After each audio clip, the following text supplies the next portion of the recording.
Hello dear comrades. I love space movies, my wife loves romantic comedies, so we asked each other if we wanted to see this movie, we both said yes, and it all happened. At first though, it was scary. The modern major American film industry has some strange tendencies that aren't always compensated for by the quality of the picture. Just like in the old days, when it was impossible to get through a newspaper headline without obligatory praise for Comrade Stalin, Hollywood movies, especially after the introduction of certain Oscar requirements unrelated to the quality of the film, must support diversity and inclusivity in every possible way. And yes, we saw that in the film. The main character immediately encounters the patriarchal world of American business, her assistant designer openly declares her feminist views, and we are quickly introduced to a gay director. But that's it. The obligatory part is over, and the only element that actually plays a role is that the main character knows the director. Throughout the film, there is only one unnecessary black engineer, strangely the only one, perhaps to cover the predominantly white America of the 1960s with a fig leaf. Honestly, I didn't feel the true 60s in the film. It felt more like something contemporary in a historical setting. Perhaps that's why the character's attitude towards the president felt like parallels to Nixon-Trump, but that's not certain. One could speculate that cinema is an Orwellian tool for editing history, turning it into something like a Netflix series, and how much can the average person mentally immerse themselves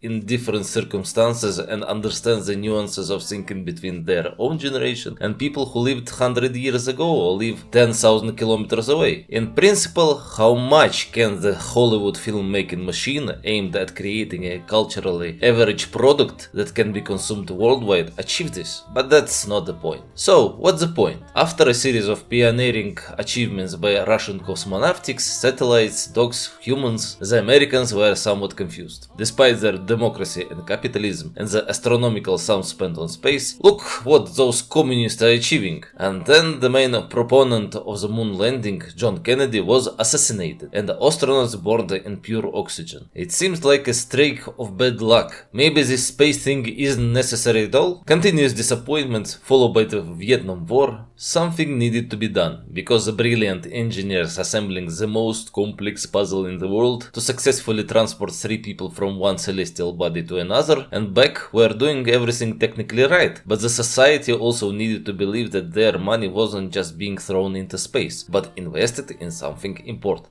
A good PR person was needed, and a government deep state agent in the form of Woody Harrelson finds one in the main character, Scarlett Johansson. Her work doesn't start off smoothly, like a Scrum evangelist joining a waterfall project, and the NASA staff used to secrecy don't quite understand what's happening and why it's necessary, especially the former military hero, now project leader played by the handsome Channing Tatum. You get where this is going, right? However, the engineers themselves aren't doing as well as they'd like, so an additional directive comes from above. I have no idea how real this story is. According to Wikipedia, the film's plot was pieced together from the themes of the space race, the moon landing, and the advertising around it all. Especially everything revolves around this, and there is even room for some post-irony, especially when watching the filming of the filming, with characters having doubles specifically for the advertisement. And I liked these intellectually subtle moments. It resulted in an interesting script that incorporates historical facts, a love story, and conspiracy theories. There's something to laugh at, something to worry about, and from this script, a sensible movie was made for the 55th anniversary of Neil Armstrong's moon's landing. Yes, it doesn't have the same drama and special effects as other space movies like First Man, Apollo 13, Hidden Figures, Interstellar, Gravity, and so on, but it has good visuals, though some hangars feel green-screened, charming and attractive actors. I remember after that film that Johansson can